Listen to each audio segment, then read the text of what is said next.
is Kimberly Fitch, and you're listening to the Studio Success Formula Podcast. Welcome to the Studio Success Formula Podcast, the business school for dance studio owners. And now for your host, Clint Salter. Hello, dance studio owners. It's Clint Salter here from Studio Success Formula, and thank you for joining us. Now, I met today's guest when I was in New York City last year, and we just connected on so many levels.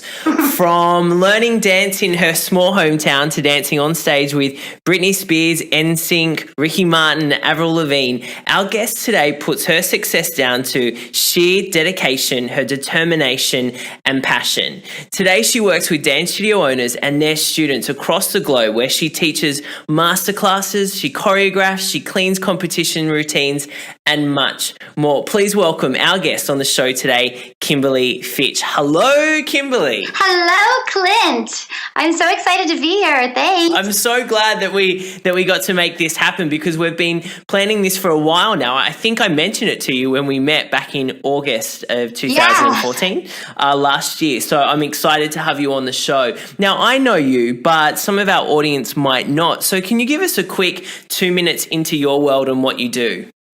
Yeah, absolutely. So I am a professional dancer and choreographer in New York City and Los Angeles. And like you said, I've danced for a lot of pop artists, Britney Spears, Ricky Martin. I've done a ton of theater, West Side Story, La Cage aux Folles.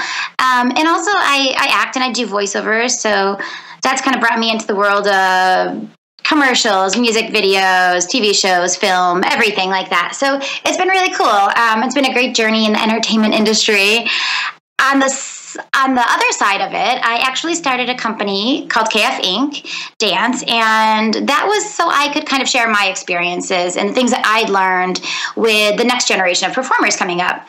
So I travel to dance studios across the world, companies, and I hold 2-day dance intensives with their technique classes, and also, seminars on auditioning and choreography and whatever that particular company or studio needs to help their students get to the next level. So I do that, and I also choreograph extensively.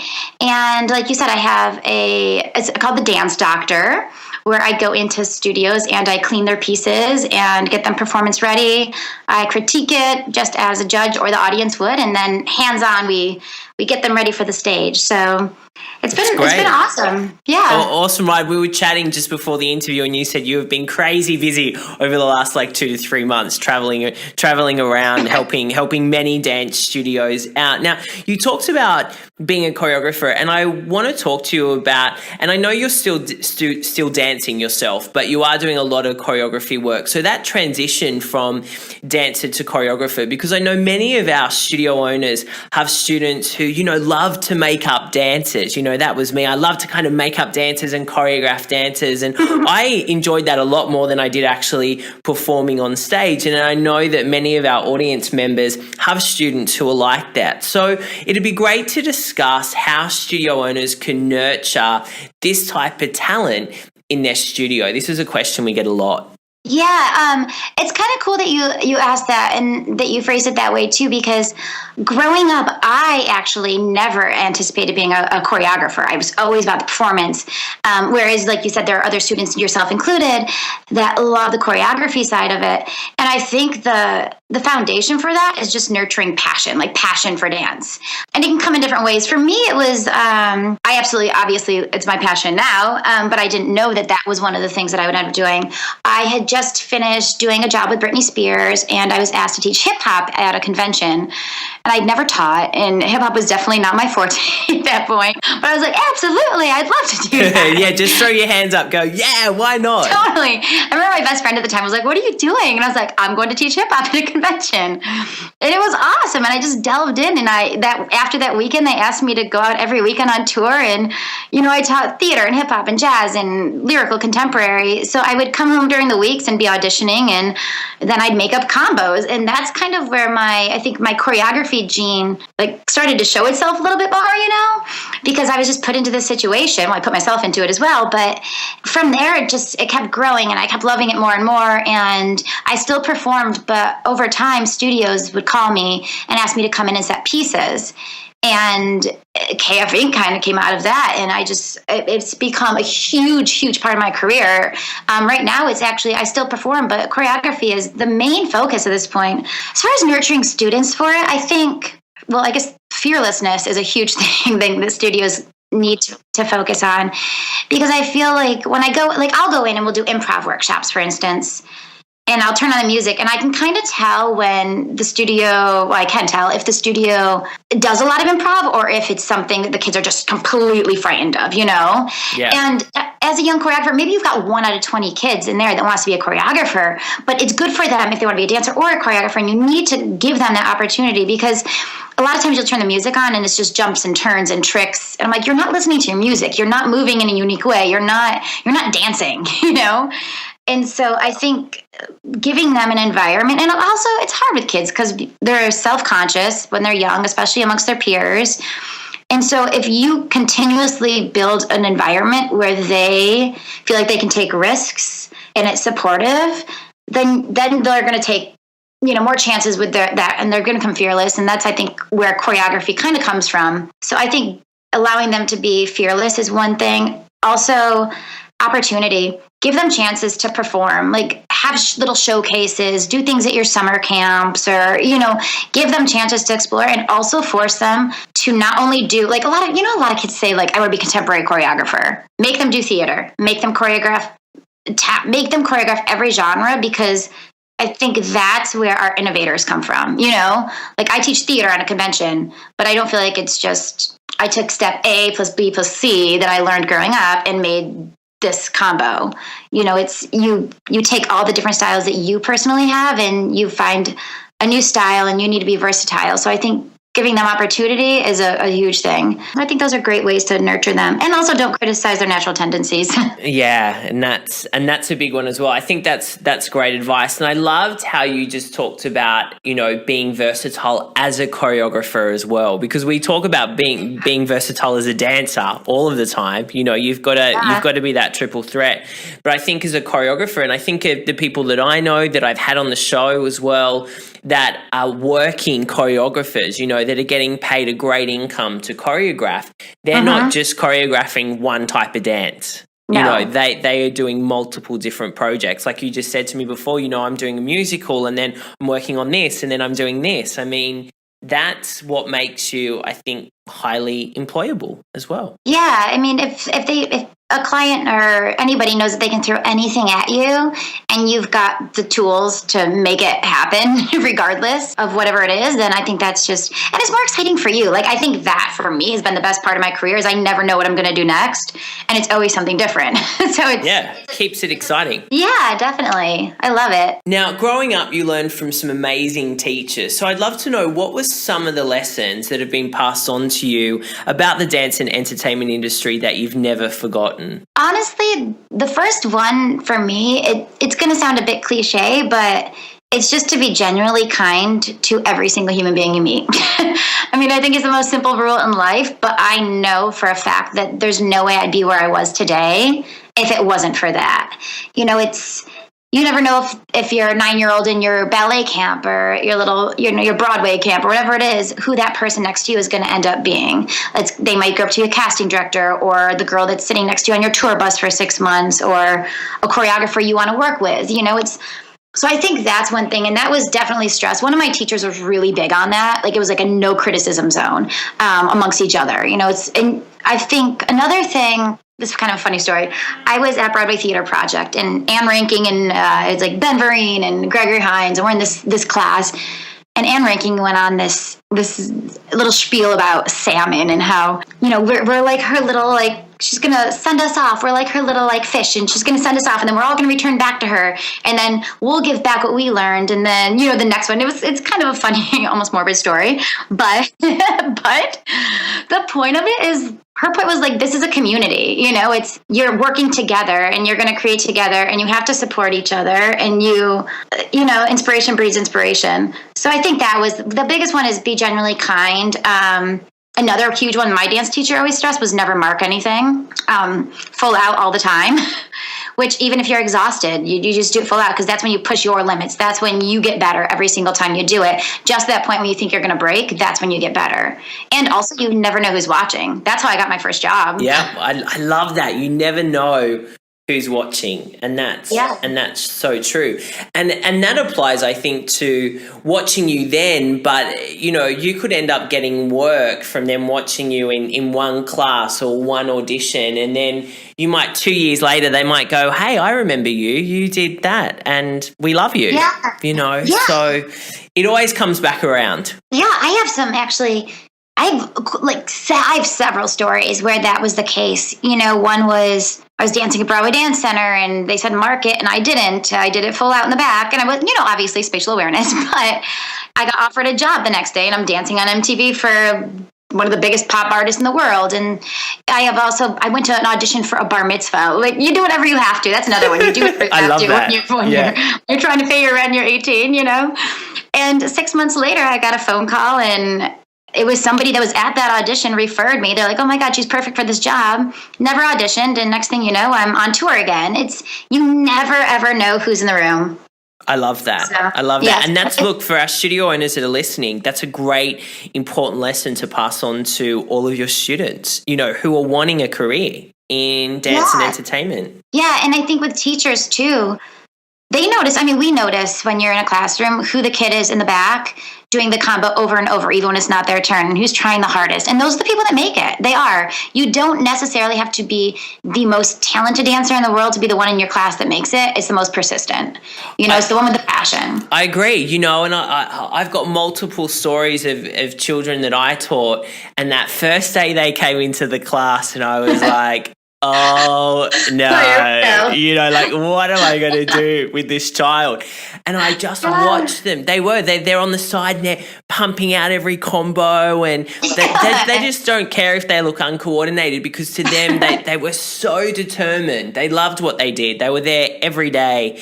And they were so determined. And those are the people now that are in musicals, that are getting booked, that are now becoming choreographers, because not only are they super talented, they work so hard, they're really reliable, they're switched on, and they never expected anything. And I don't know about you, but I see it with dance students that are kind of coming through now. A lot of them can have this expectation of, well, this is what I'll do and this is where I'll get to.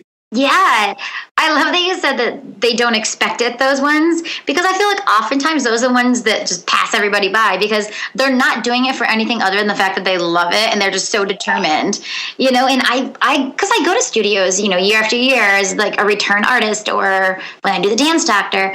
And I was just at a studio last week, and this little girl, I'm like, where did she come from? I always knew who she was, loved her, sweet little kid, but she is suddenly just dancing circles around everybody, and I just love those kind of success stories, because those are life lessons. It's not just dance lessons. It's the stuff that no matter what they do will really take them where they need to go. Yep. Totally agree. Love it. Now, you've worked, like we've said, you've worked with many dance studios over the years. You've seen a lot of dance studios. You've seen their businesses. You've seen their classes. What are some of the common mistakes you see studio owners making when it comes to training their students? I think the absolute biggest mistake you can make is trying to be everybody's friend. Like, you are not there to be your students' best friends. You're not there to be the best friend of the parents. You can be friendly, you can be accommodating, you can be somebody that they love being around. But you have to remember that you are a business owner, and that people are paying you for a product, and that product is the development of their child in the dance room. And I think a lot of times studio owners, they kind of let the students and the parents start to run the show, and then it changes the dynamic of the studio. And I think on so many levels, it's wrong.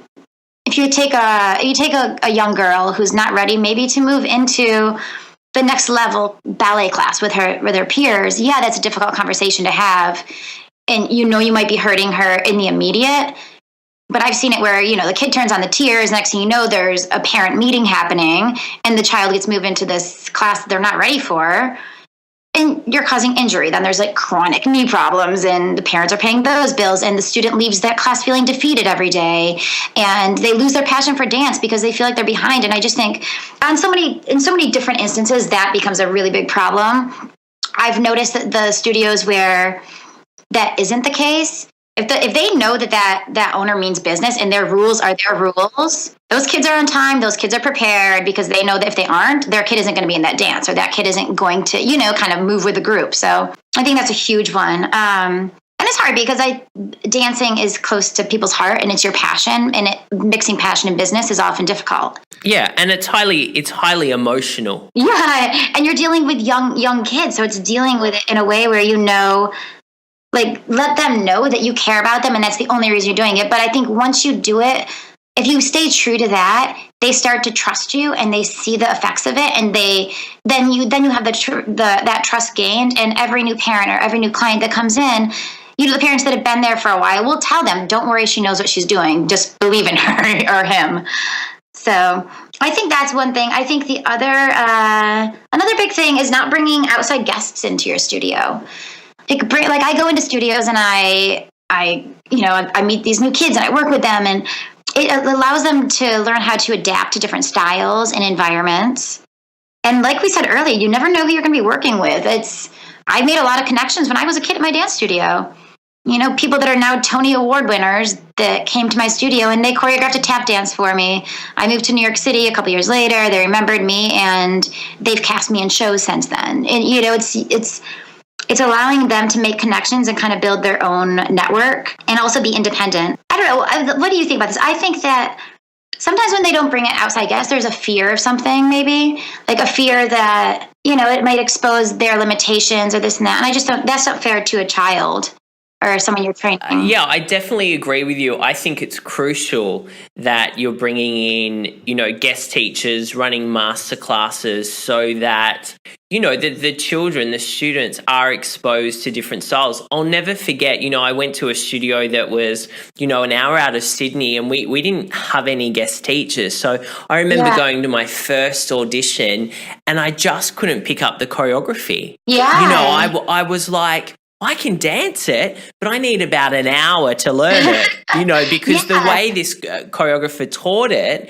I was like, I can't even do the first 8 counts. Yeah.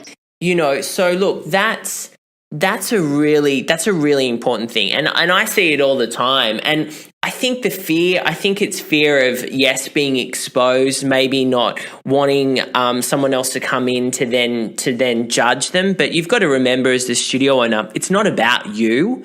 I was just going to say that. Yeah, it's about the students. I loved what you said. It's so funny. I did an interview earlier today, and their kind of number one thing, it was a studio owner, and she said the thing that transformed my business was when I actually started to run it as a business. Yeah. And I think that at the end of the day, it's a transaction business. They're buying dance classes. I mean, that's quite a sterile way of saying it, but that's what it is. But it's the reality of it, yeah. 100%. And you want the best for those kids. Why? Because they're going to stay with you. They're going to become your raving fans. They're going to talk about how awesome, your studio is.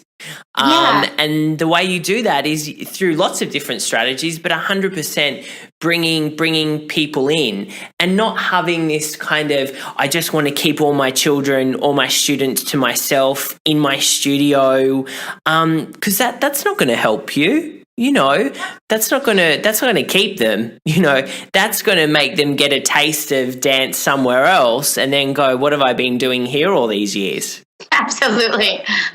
I think that when you say, it's not about you too, it's those kids are with you until they graduate high school, if that long, You're a stepping stone, and then they're going to go out and do whatever else they do. If you just are working so hard to keep that one core group of kids, you're shutting away everybody else that could be walking through those doors. And also, like you said, those kids are going to go out there and they're going to be blind. Like when you were at that first audition, you didn't know how to handle yourself. So it's just like that. You learning how to pick up, and every teacher teaches differently. So even if they don't enjoy, there's going to be classes they're not going to like. You might bring in a master teacher and they're like, okay, that one wasn't a great experience for them, but it was because they had to force themselves to learn in a way that maybe they're not used to, and it doesn't mean it's bad, it just means they're not used to it. So that's a good lesson for them to learn right off the bat, because it's not always going to be catered to what they're used to. No. And it is a business. And if you're if you're not exposing them to other, let's say they go to a convention and they see these other kids that can do everything and all these different styles, that's a direct reflection of your business right there in a public setting. So if you have the kids that can't adapt and you have your team code on, they're all going to know. So that reflects poorly on your business. So you're doing yourself a disservice regardless. 100% agree. Now, on the flip side, what are some things that you've seen in studios who are really thriving? Like, what are they doing to run great businesses? It kind of goes back to what we just said, part of some of it. Let them explore. Like when they're during the summer, let them go away and find camps. They're going to bring back a new excitement. They're going to bring back this vigor and training. And I just think that's a really great thing. I think some studios, they want the kids year round. And I know it's different in different places depending on the seasons. But I think letting them have outside influences and letting them explore is one of the best things you can do for them. I'm huge on ballet. I think the studios that are really developing strong dancers are enforcing ballet. And I think from a more of a business standpoint, it is a business. And I know that we deal with a lot of competition students and that kind of thing this day and age. But building up your recreational program is a huge thing that a studio can do to help build business. I think that's where a lot of the money comes from. Those are your once-a-weekers. They will eventually feed into, some of them, into your competition team. But that's a huge thing, is building up that recreational program. And it can be done through branding. And I think branding a studio is the best way in your community to become recognizable, so that when the 5-year-old wants to sign up for dancing, they know what studio to go to. They've seen the bumper stickers on the cars, or the magnets, or at the grocery store, all these kids are in their jackets. Have products for them where it's visible, like have a memorable logo. Make sure it's something that like everybody in your community kind of knows. Yeah, awesome. And I 100% agree with everything that you're saying. We're all about, what we teach in Studio Success Formula is, about becoming the go-to studio, so that you're right. When that parent has a little kid who wants to go to dance, straight away, bam, they're thinking of Kimberly's dance studio or Clint's dance studio. Yeah. They are thinking of your studio, and you have built a brand. I was talking with one of our members this week about, you want to become like the Apple of dance in your area. If you think of Apple as a brand and what they've done,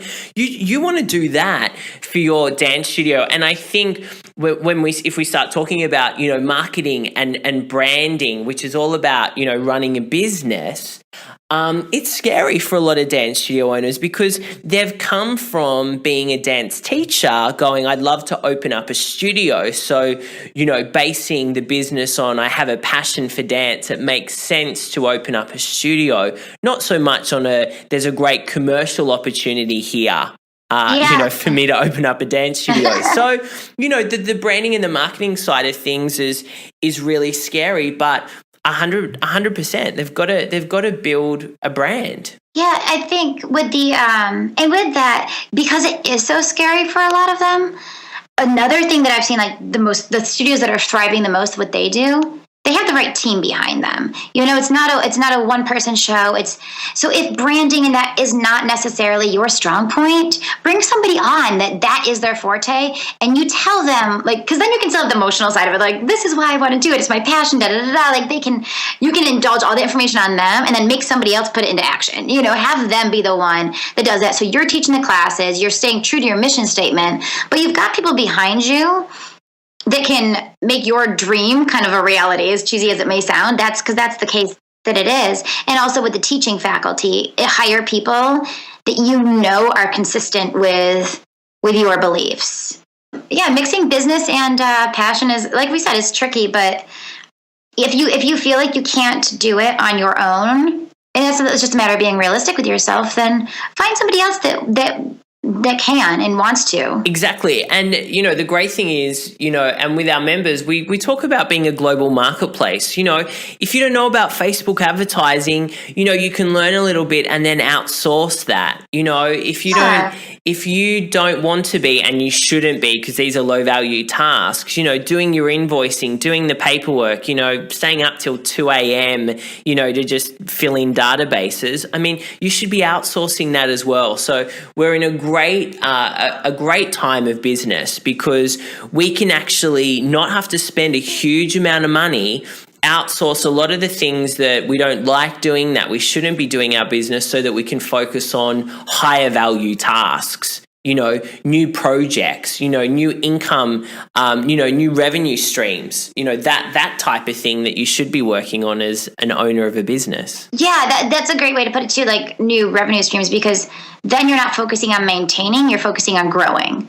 You've built something, somebody else is doing the maintaining work, the backbone of it. And you can just constantly have new projects coming up and be doing honestly what your gift is and what you absolutely love. Yeah, and that's the thing. What have you been put on the world? Putting the world to do.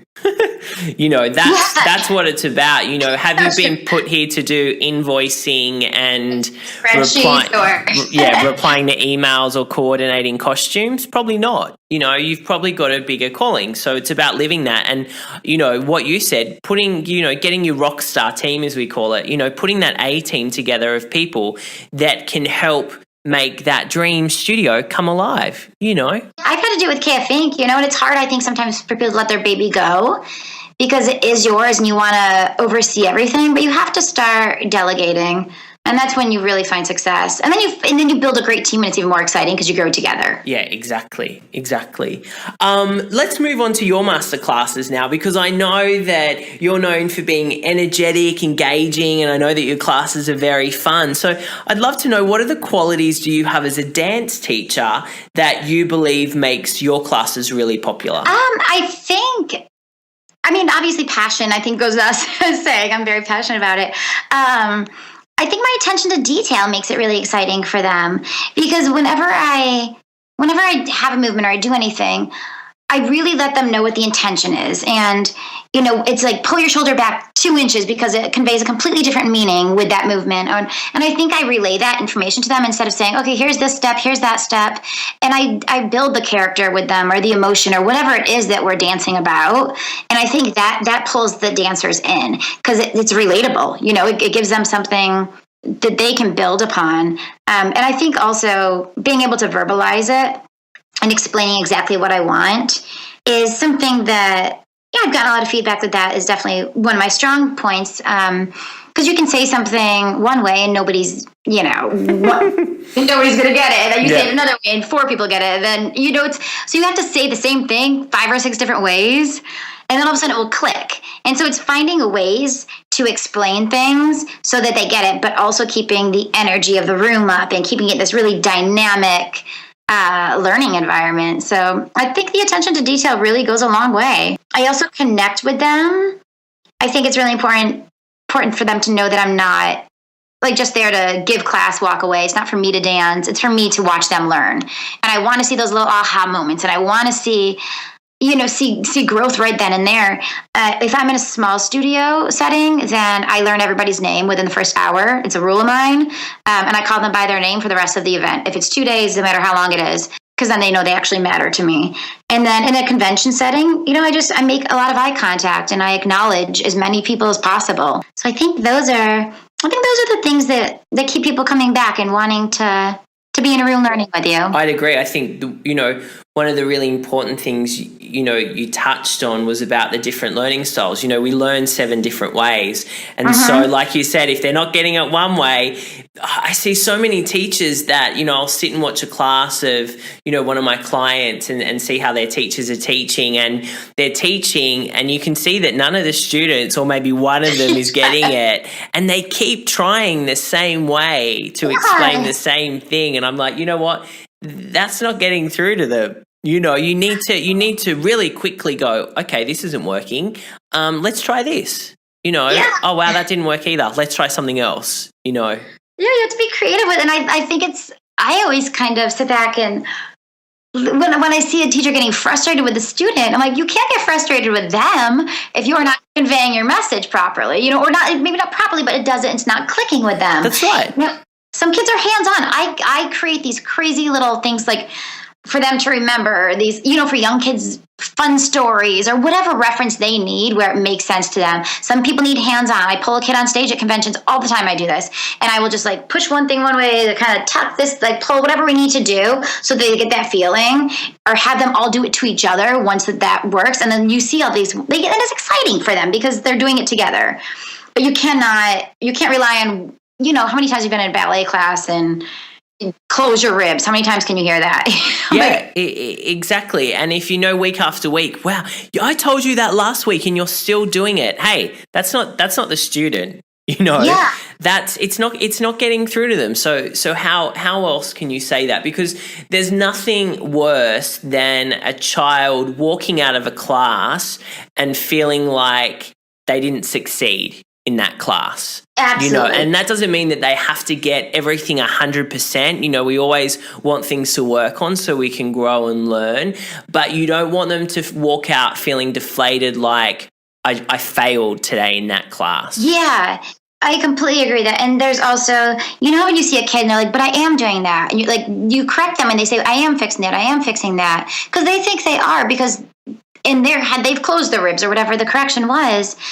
So focus on a different part of the body, make it about the tailbone. There's other ways. Everything in our body is connected, so you have to be constantly growing as a teacher too, and do it the way they're doing it, and then figure out another way that your brain can process it so that you can tell them another thing to focus on to make it happen.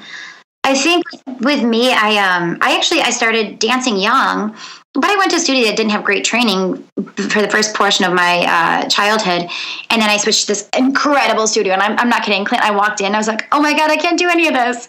They were so good. Everyone was insane. So I went in my basement every day after dance class, and I did it every wrong way until I figured out the right way. So I think that's one reason that makes me a good teacher, is because I did it every wrong way. So I can look and you can be like, I did that once. This is how we fixed that one or that. You need to explore those things. Yeah. I love it. Always learning, always growing. Now, every competition studio wants the best possible routine for their team. So I'd love to hear a little bit about how you go about choreographing a routine for a studio. That whole kind of planning stage that you go through. Yeah, my process is pretty in depth.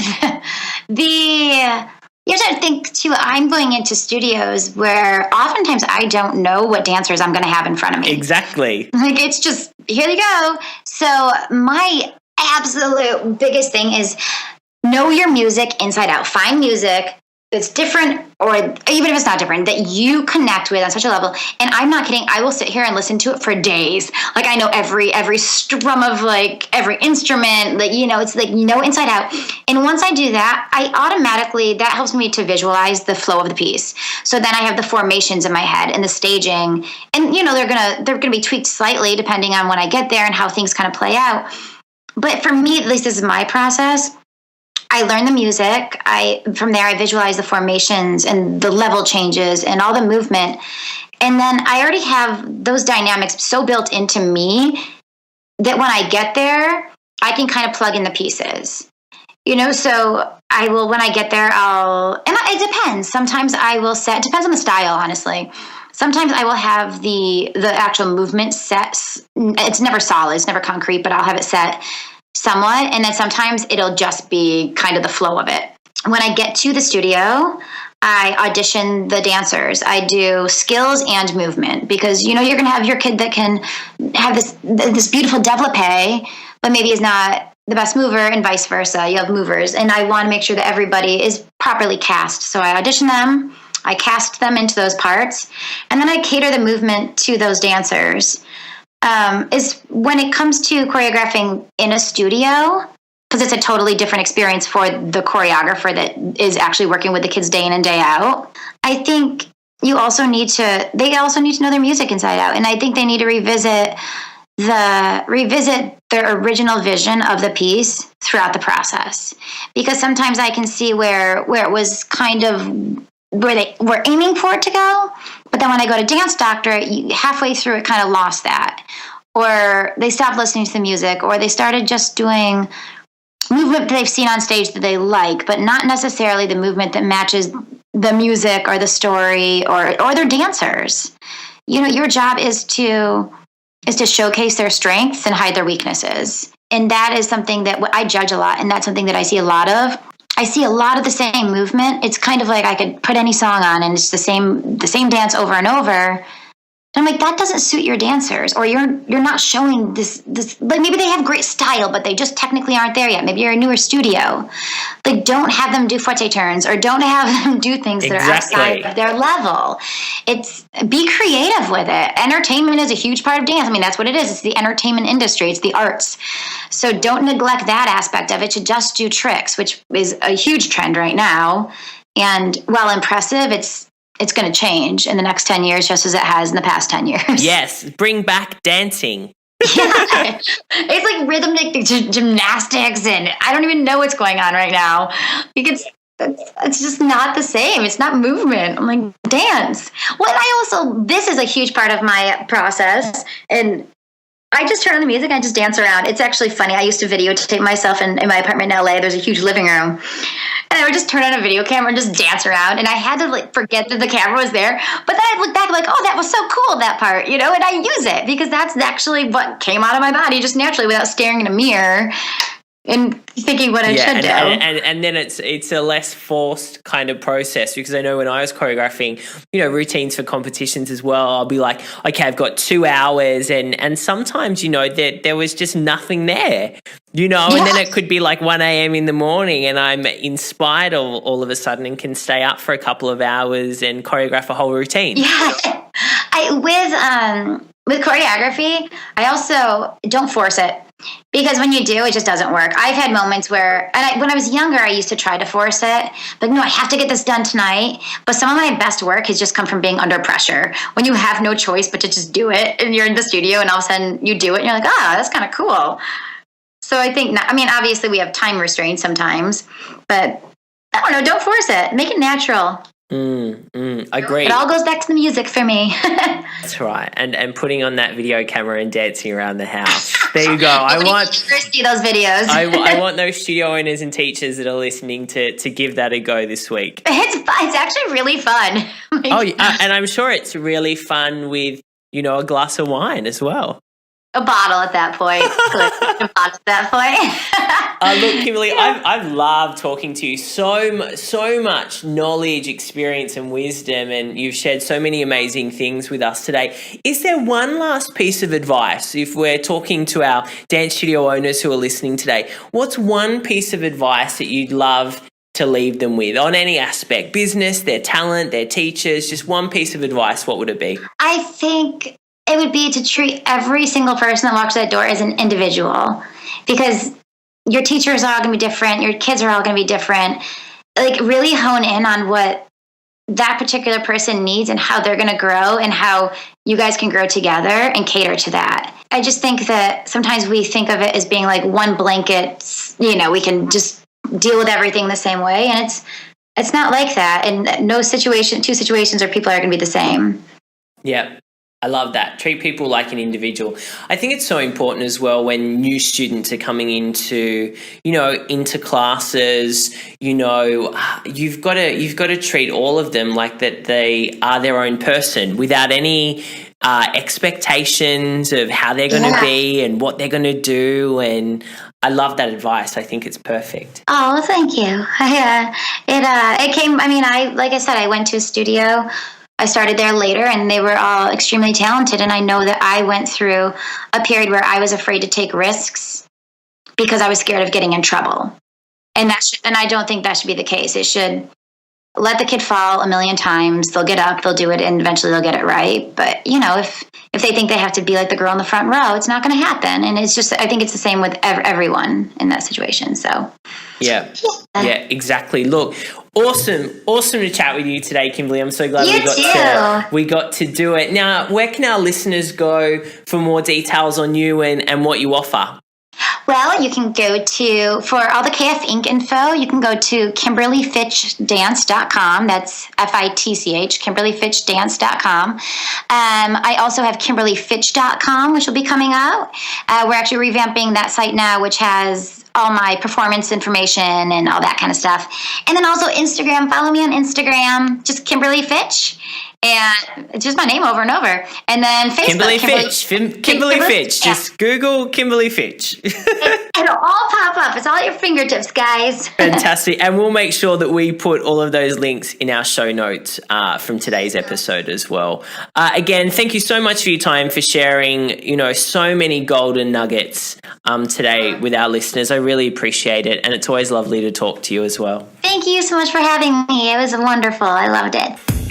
Are you enjoying the Studio Success Formula podcast? Then we'd love for you to share the love. We want to help more dance studio owners become go-to studios, so we'd greatly appreciate you writing us a review on iTunes. For taking the time out to do so, every month, Clint will be selecting one lucky dance studio owner to receive a Power Business Coaching session. Simply visit the iTunes store today, search for Studio Success Formula, click on ratings and reviews, and then write your review. Thanks in advance. Take care, and we'll see you next time.